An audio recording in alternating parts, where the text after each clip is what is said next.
मंगलाचरण से शुरू करते हैं।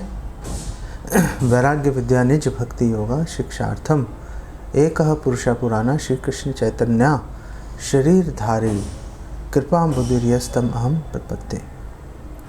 श्री कृष्ण चैतन्य प्रभु नित्यानंद श्री अद्वैत गदाधर शिवासदि गौर भक्त वृंदा हरे कृष्ण कृष्ण कृष्ण हरे हरे हरे राम राम राम हरे हरे।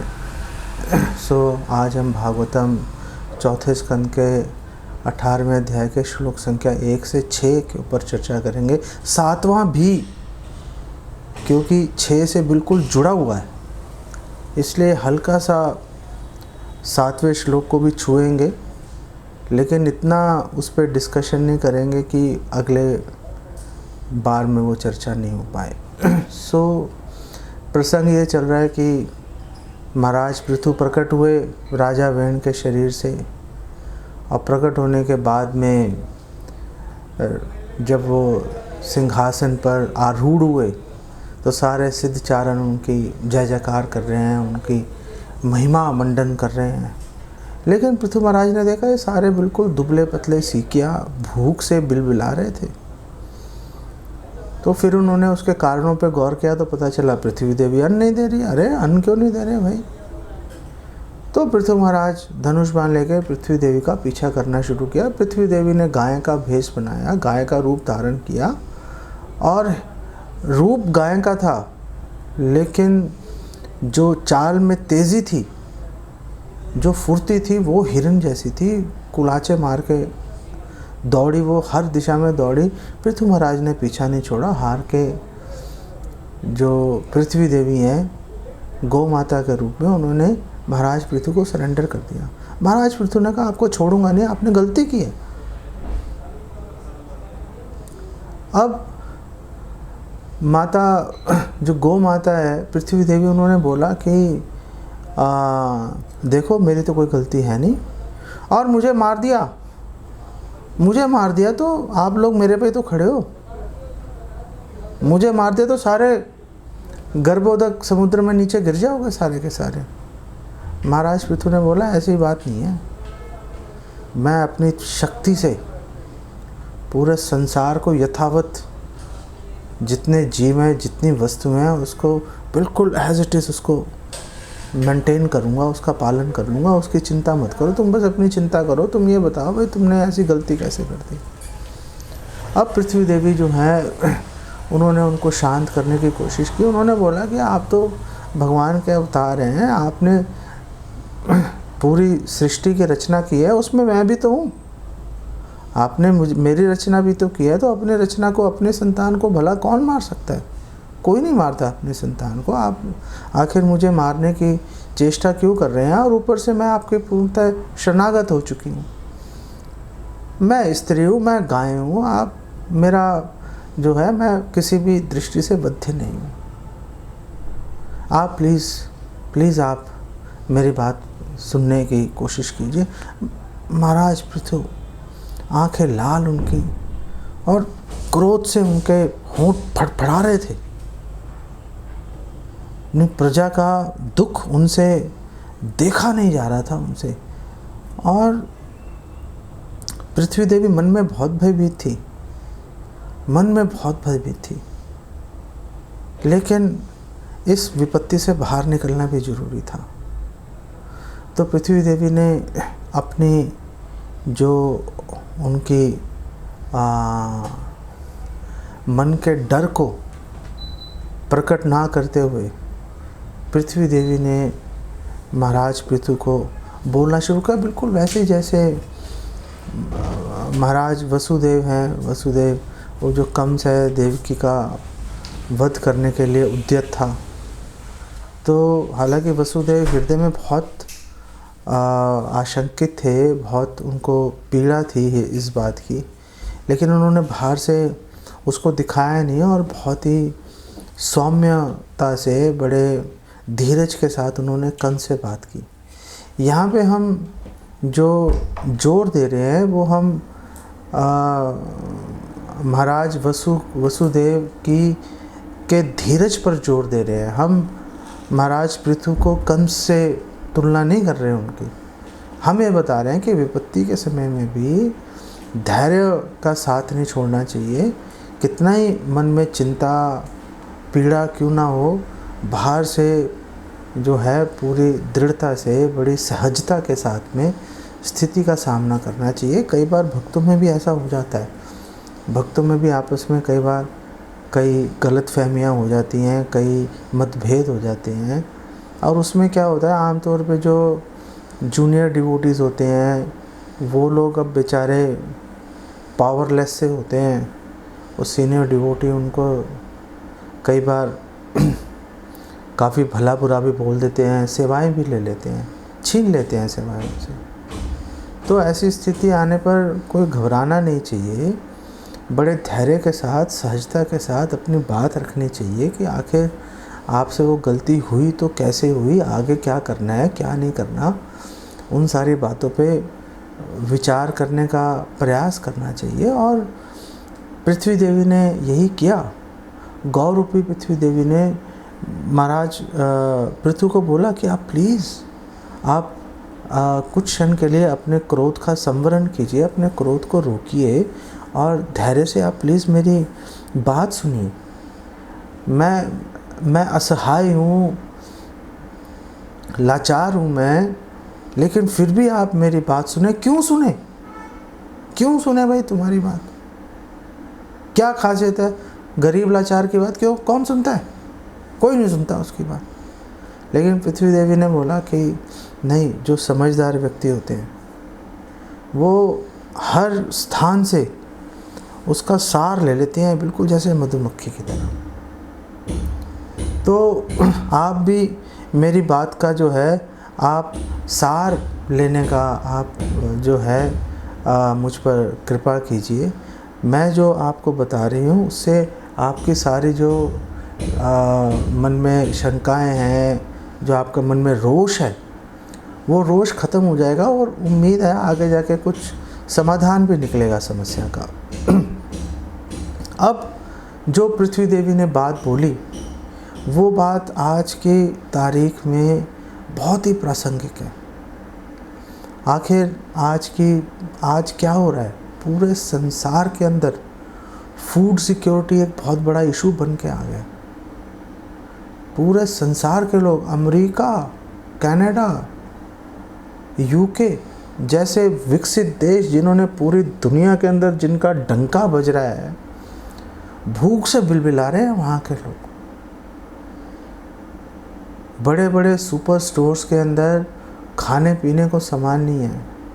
यूथोपिया एक कंट्री है, वहाँ पे पिछले 18 महीने से पानी की एक बूंद नहीं गिरी, धरती फट गई है जिसे कहते हैं। अनाज के एक एक दाने को तरस रहे हैं।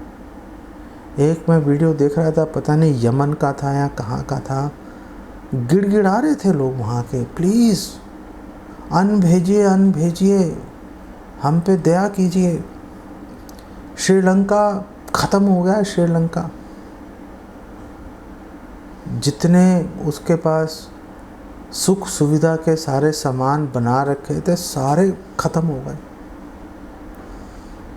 श्रीलंका में मेरे एक जानकार रहते थे जब मैं जॉब किया करता था। 20 साल पहले की बात बता रहा हूँ आपको मैं। उससे मिलने मैं 3-4 बार श्रीलंका भी गया, कोलंबो। तो उसके पास गाड़ी थी, वो 15-18 साल पहले, वो एकदम हाई फाई गाड़ी, 20-25 लाख रुपए वाली टाइप्स, और लाखों रुपए महीने की उसकी आमदनी थी, और वो ऐशो आराम से ज़िंदगी गुजार रहा था। तो मैं सोच रहा था कि पिछले 15-20 साल में तो उसने और भी पैसे इकट्ठे कर लिए होंगे, लेकिन आज उस पैसे की क्या कीमत है? आप ना गाड़ी में पेट्रोल डलवा सकते हो, ना आप बाज़ार जाके आप रोटी ख़रीद सकते हो। लाले पड़े हुए हैं खाने के, लोग भूख से मर रहे हैं। नेपाल है, नेपाल ने लग्जरी गुड्स का इंपोर्ट बंद कर दिया, पैसे नहीं है। पाकिस्तान है, पाकिस्तान ने भी लग्जरी गुड्स का लग्जरी गुड्स का इंपोर्ट उसने बंद कर दिया। पैसे नहीं है, पैसे नहीं है, लोग भूख से बिलबिला रहे हैं, ज़मीन सूखती जा रही है। भाई पीछे मैं कल परसों पढ़ रहा था कि बेंगलोर या चेन्नई, आई थिंक बेंगलोर है, उसमें पूरे बेंगलोर के अंदर 200 फीट तक पानी की एक बूंद आज की तारीख में उपलब्ध नहीं है। चारों तरफ त्राहिमाम हो रहा है। हमें भी अगर हम अपने व्यक्तिगत रूप से बात करें, हमें भी बड़ी तकलीफ़ हो रही है भाई। जो चीज़ अगर घर की रसोई है, अगर वो 15,000 में चलती थी, आज 20,000 में चलाना मुश्किल हो रहा है। महंगाई इतनी तेज़ी से बढ़ती जा रही है, कुछ समझ नहीं आ रहा क्या हो रहा है क्या नहीं हो रहा, क्या कारण है उसके, क्या कारण है उसके।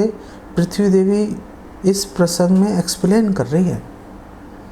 यहाँ पर पृथ्वी देवी बता रही है कि आखिर भाई हो क्या रहा है। पृथ्वी देवी ने बोला, देखिए महाराज पृथु, आप मेरी बात थोड़ा आप आराम से सुनने का कोशिश कीजिए कि दुनिया में जीना कैसे है, कैसे अपना जीवन यापन करना है, कैसे इस लोक में सुखपूर्वक भी रहना है और मरने के बाद भगवत धाम की प्राप्ति कैसे करनी है।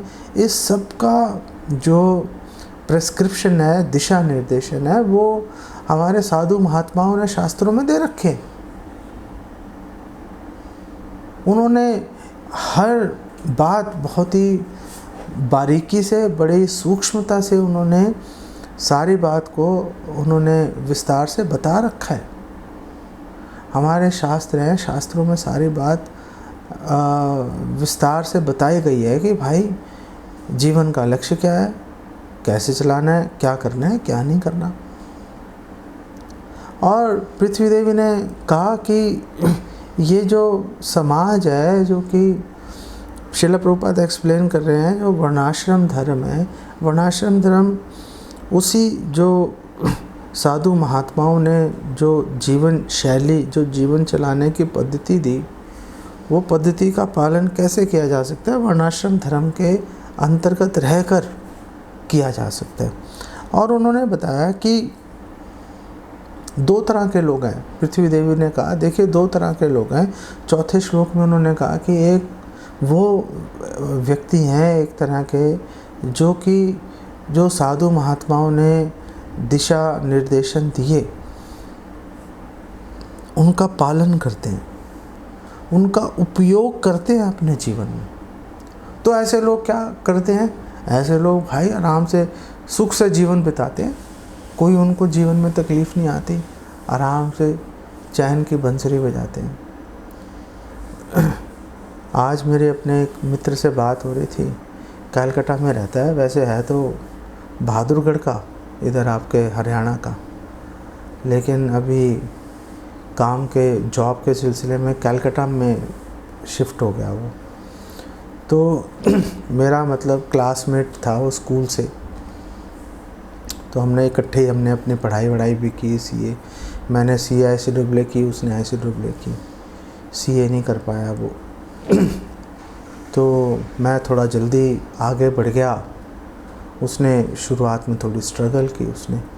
तो फिर मैंने 2010 में मैंने जॉब छोड़ दिया, वो करता रहा और आज वो टाटा की एक कंपनी में, टाटा स्टील में वाइस प्रेसिडेंट के लेवल पे लगा हुआ है। वो अच्छी 50-60 लाख रुपए का पैकेज है उसका सालाना।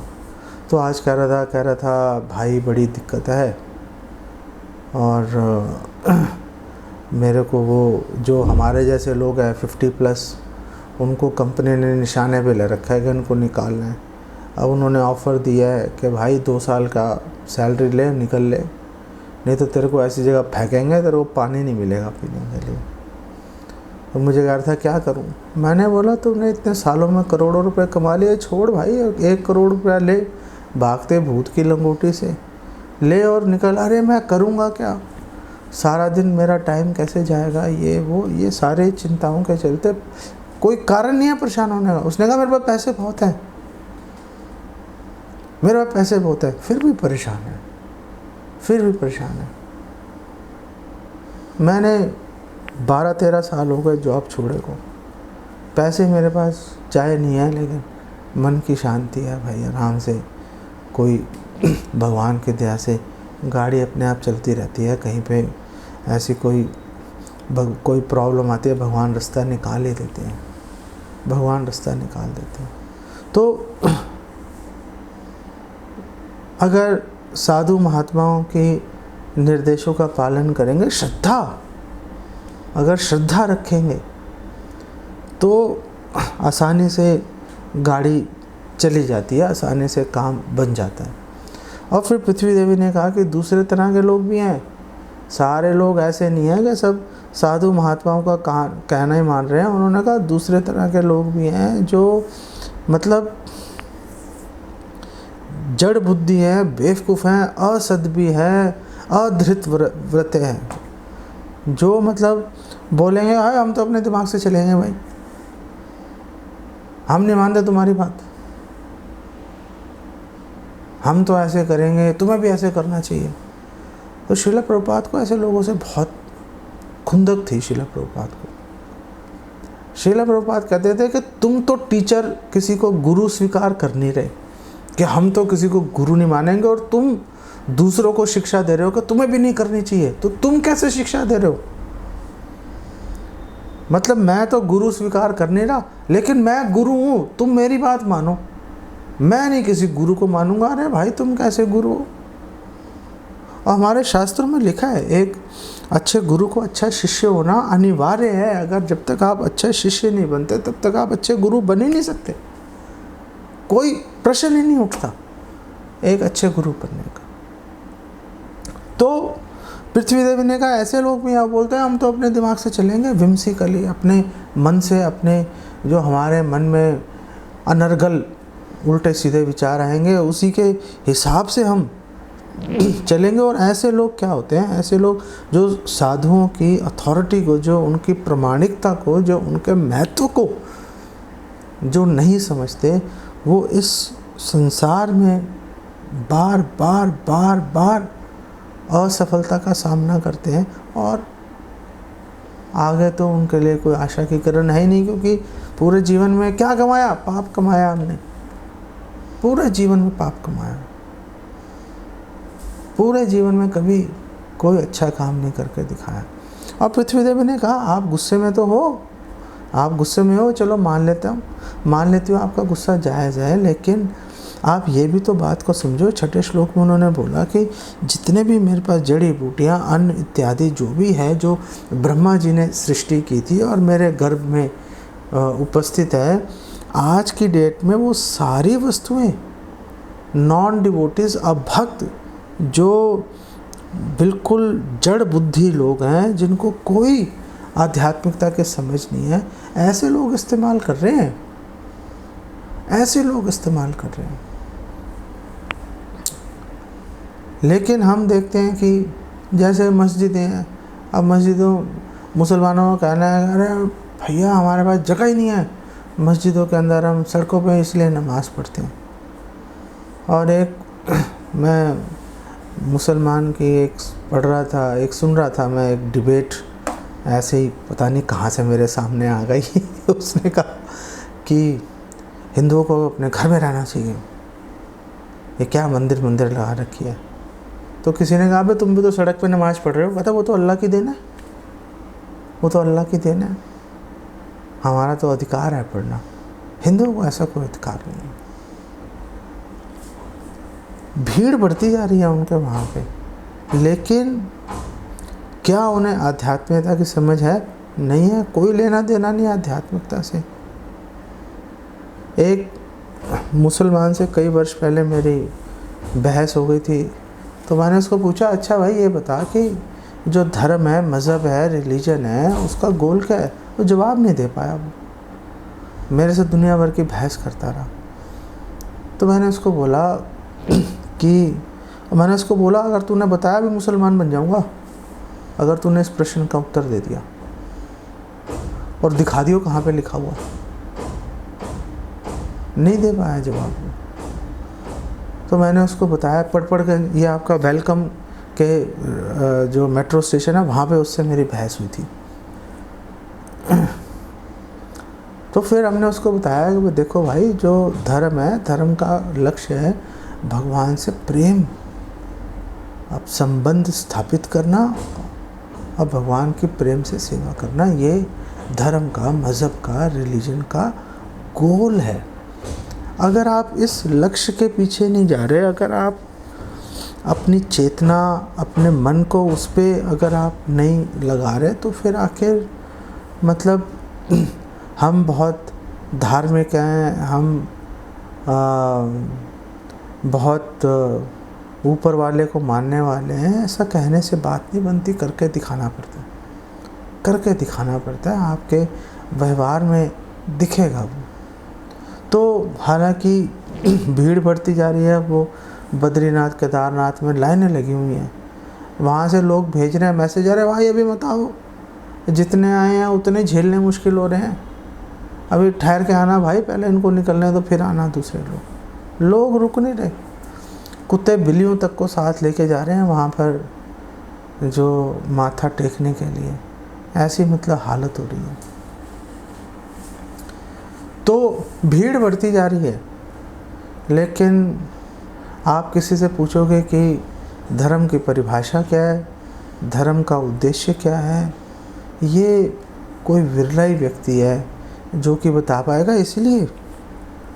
इसलिए पृथ्वी देवी ने बोला कि अधृत व्रत है, कि ये जो लोग हैं बिल्कुल धर्म की, आध्यात्मिकता की कोई इनको जानकारी नहीं है, कोई लेना देना नहीं है, कोई सरोकार नहीं है इनका, और ये लोग असत भी बिल्कुल नॉन डिवोटीज हैं, भक्त हैं ये, मतलब चाहे ये ज़ोर ज़ोर से जयकारे लगा रहे हों, लेकिन है ये लोग अभक्त, क्योंकि ना तो वैसा आचरण कर रहे हैं और ना ही कुछ धर्म के नियमों की जानकारी है, ना ही गुरु की शरण ले रखी है, ना ही किसी प्रमाणिक गुरु से ये पूछते हैं कि अरे सर, गुरु जी, महाराज कुछ तो बताओ कैसे अपना जीवन चलाएं। कोई नहीं पूछ रहा, कोई नहीं पूछ रहा, पड़ी नहीं है किसी को, हमें सब पता है, हम अपनी मर्जी से अपना जीवन चलाएंगे। ये बात दूसरे तो कर ही नहीं है, लेकिन हमें अपने बारे में भी सोचना पड़ेगा कि हम भी उसी लाइन में तो नहीं खड़े हुए। ऐसा तो नहीं है कि हम बोल रहे हैं तुम भक्त हो, भाई तू क्या कर रहा है जी, मैं तो बस मेरे को तो सब पता है, मैंने भगवत गीता पढ़ी हुई है। अरे भाई, भगवत गीता पढ़ी है, आपने गुरु की शरण कैसे नहीं ली अभी तक, ये समझा दो। कैसे आप भोग में लगे हुए हो, कैसे आप वरिष्ठ वैष्णव की बात को सुनकर अनसुनी कर देते हो, कैसे कर सकते हो आप? कोई क्वेश्चन नहीं उठता, संभव ही नहीं है। रूप बदल जाता है, रूप बदल जाता है मन मर्जी करने का, लेकिन अधिकतर लोग हमने देखा है कि भक्त का पहले तो कोई वेश ही धारण नहीं करता, और जो लोग वेश धारण कर भी लेते हैं वो भी भाई अपने मन के घोड़े पे सवार होकर ही भाग रहे हैं। भगवत गीता में भगवान कृष्ण ने कह दिया बिल्कुल क्लियरली, क्या श्लोक है, यह शास्त्र विधिम उत्सृज्य वर्तते काम कारता न स सिद्धिम वाप्नोति न सुखम न पराम गति। नहीं मिलेगा सुख, ना ही तुम्हें परम गति प्राप्त होगी। अरे क्यों नहीं होगी? क्योंकि तुमने शास्त्रों की विधि का उल्लंघन कर दिया। शास्त्रों को तुमने त्याग दिया। शास्त्र कह रहे हैं गुरु की शरण ले लो, गुरु की शरण ले लो, गुरु की शरण ले लो। भाई नहीं ले रहे, नहीं ले रहे। परि प्रश्ने न सेवया। शास्त्र कह रहे हैं अरे गुरु से जिज्ञासा करो जीवन कैसे चलाना है, नहीं कर रहे, नहीं करते, पूछेंगे ही नहीं, और ऐसे चलेंगे। वो एक पिक्चर आई थी ना मिस्टर इंडिया, बीच में ही है आपके, दिखाई नहीं दे रहे। डिवोटीज भी ऐसे होते हैं, बीच में रहेंगे लेकिन उनको ऐसे करते हैं कि भाई हम किसी को दिखाई ना दें, कोई हमसे ये ना पूछ ले भाई क्या कर रहा है तू। कुछ भक्ति में आगे बढ़ा नहीं बढ़ा, कुछ तेरी गाड़ी कुछ आगे चली कि नहीं चली, कुछ मतलब तेरा कुछ शरणागति तेरी बढ़ी कि नहीं बढ़ी, आध्यात्मिकता में कुछ समझ आगे बढ़ी नहीं बढ़ी, वो ऐसा कोई वो प्रयास नहीं करते जिससे कि वो शक के घेरे में आए। बिल्कुल अदृश्य रूप से भक्तों के समाज में घूमते हैं वो। उनको लगता है कि जो वरिष्ठ वैष्णव हैं, अंधे हैं, वो उनको दिखाई नहीं देता। एक्चुअली में उनको सब दिखाई देता है, बोलते नहीं है, अब क्या करें बोल के। चलो कम से कम मिस्टर इंडिया बन के घूम तो रहा है अंदर। अगर कुछ बोल दिया, अब बोलते ही वो मिस्टर इंडिया गायब हो जाएगा वहाँ से, फिर तो दिखाई देना भी दुर्भर हो जाएगा। तो ऐसे करके चुपचाप करके उसको झेलते रहते हैं बेसिकली। और फिर 7वें श्लोक में उन्होंने बोला, पृथ्वी देवी ने, कि हे राजन देखो जो ये सारी जड़ी बूटियाँ अन्न इत्यादि हैं, ये अभक्त तो इस्तेमाल कर ही रहे हैं और फिर मेरा ध्यान भी नहीं रख रहे। ऐसा नहीं कि चलो मेरे से अन्न प्राप्त हो रहा है, कम से कम भाई इसका तो ध्यान रखो, मेरा भी ध्यान नहीं रख रहे।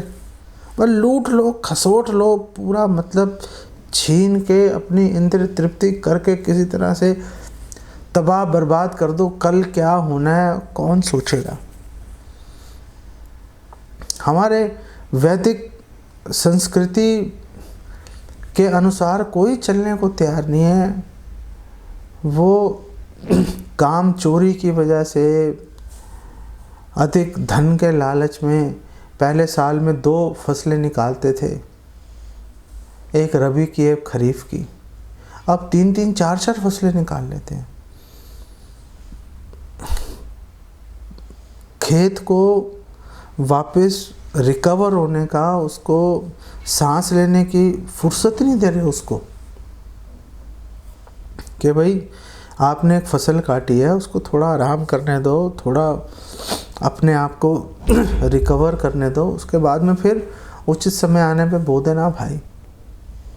और फसल चाहिए तो उसके लिए कीटनाशक पे कीटनाशक उसके अंदर डालेंगे, यूरिया, डीएपी और दुनिया भर के पेस्टिसाइड्स उसके अंदर डालते हैं, छिड़कते हैं, उसके ऊपर इंजेक्शंस लगाते हैं फल सब्जियों पे।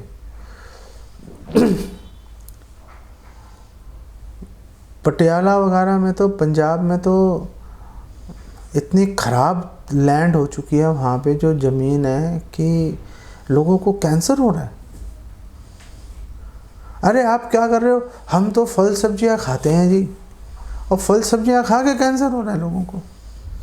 अब आपको अपने घर में माइक्रोवेव रख के कैंसर को न्योता देने की ज़रूरत नहीं है। फल सब्जियों से कैंसर होगा, क्यों? क्योंकि वो जिस ज़मीन से आप उगा रहे हो, वो ज़मीन इतनी आपने ख़राब कर दी, पॉल्यूटेड कर दी, दूषित कर दिया आपने, उसमें कीटनाशक और दुनिया भर के चीज़ें डाल डाल के गाय को मार के खा जाते हो आप। गाय को मार के खा जाते हो कि हम तो गाय को खाएंगे, जबकि गाय का गोबर, गौमूत्र, इन्हीं से खेत, अगर हम गायों को नहीं मारे और सिर्फ ये गोबर और गौमूत्र जो है खेतों में बिखेर दें, किसी पेस्टिसाइड की, किसी यूरिया, डीएपी की किसी की ज़रूरत नहीं है।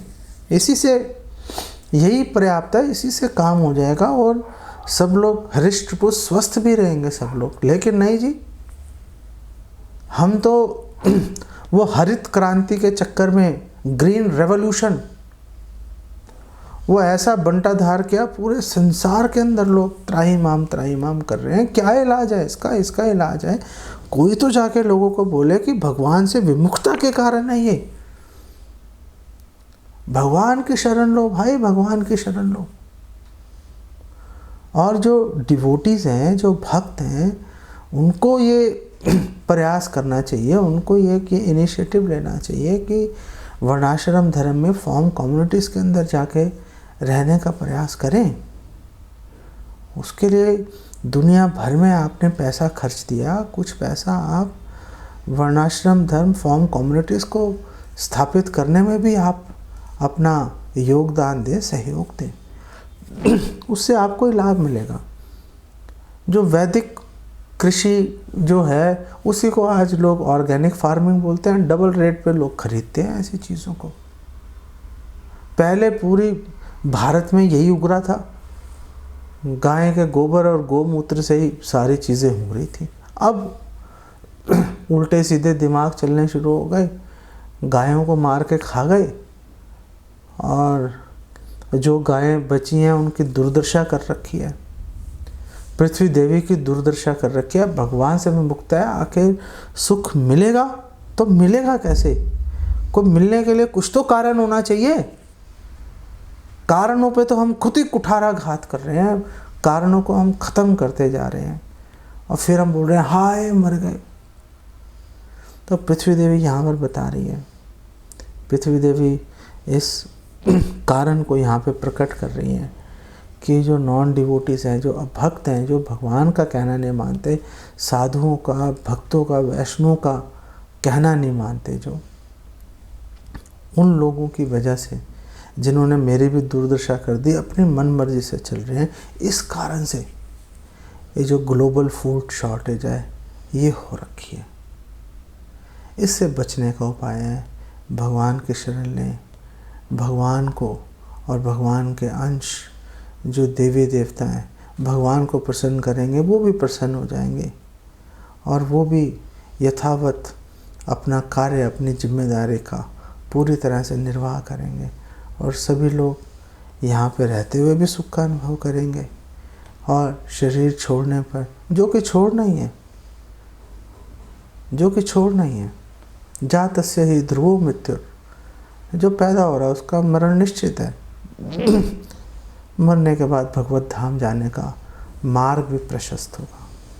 यही यहाँ प्रसंग है और इसको हम जितना जल्दी इसको सोच लेंगे, अपने जीवन में उतारेंगे, उतना ही सुखी रहेंगे।